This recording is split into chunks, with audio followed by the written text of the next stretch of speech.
পারবে। ও যাদের জন্য হচ্ছে বাবা হারা, যার জন্য বাবা হারা, হয়তো এখন হাসি খেলা মজা অনেক কিছু জীবন পার করতে পারবে, বাট পরকালে কি করবে এটাই। আয়েশের বার্থডেতে কি ওর বাবা গিফট দিছে, খোঁজ নিছে? আয়েশের বার্থডেতে বা হচ্ছে কখনোই আয়েশের বাবা কখনো ফোন টোন দেয় না, কোনো কিছুই না। কারণ আমি হচ্ছে খরচ নেওয়া এভরিথিং অফ করে দিচ্ছি, কারণ কোনো প্রকার খরচ কোনো কিছুই লাগবে না আয়েশের জন্য। কিন্তু আমাদের দিক থেকে লাস্ট কথা ছিল, রিয়া হচ্ছে বলে দিছে আয়েশের বাবাকে যে আপনি চাইলে আপনার ছেলেকে দেখতে পারবেন, কথা বলতে পারবেন, আমাদের কোনো ধরনের কোনো প্রবলেম নেই, কিন্তু আমরা কোনো ধরনের খরচ নিব না। এটাই তো। অনেকেই আবার ভাবতে পারে যে আমি হচ্ছে খরচ নেওয়া অফ করে দিছি দেখে বাবার সাথে হয়তো যোগাযোগ বা কথা কোনো কিছুই বলতে দিই না।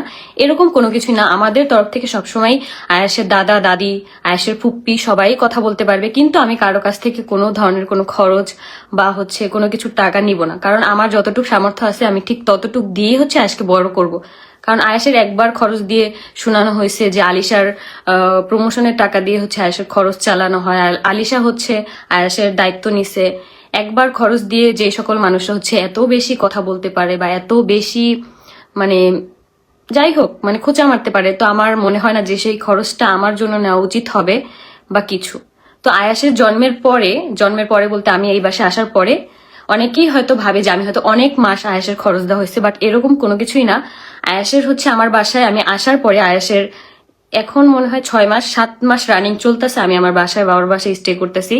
এর মধ্যে 1 মাস শুধু আয়াসের খরচ দেওয়া হয়েছে, এরপর থেকে হচ্ছে আর কোনো খরচ বা কোনো কিছুই আমি নেই। অবশ্যই বলবো যে তার বাবা কেন নাই, কেন আমার ডিভোর্স হয়েছে, সবকিছুই আমার ছেলে জানবে, ছোটবেলা থেকেই জানবে।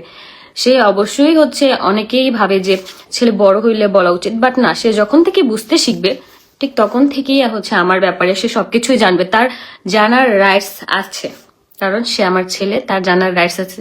সে হচ্ছে বাইরের মানুষ থেকে কেন শুনবে? অবশ্যই তাকে আমি বলবো যে কেন হয়েছে, কিভাবে হয়েছে, আমার জীবনে কি কি হয়েছে, আমাকে হচ্ছে কিভাবে অপমান অপদস্থ করা হয়েছে, সবকিছুই আমার ছেলে জানবে। এবং সবকিছুর মানে জিনিস মানে সবকিছুর প্রমাণ আমার কাছে আলাদাভাবে রাখা আছে, যাতে করে আমার ছেলের সামনে আমি সবকিছু দেখাতে পারি, আমার ছেলে যাতে আমাকে অন্তত বড় হয়ে ভুল না বুঝে।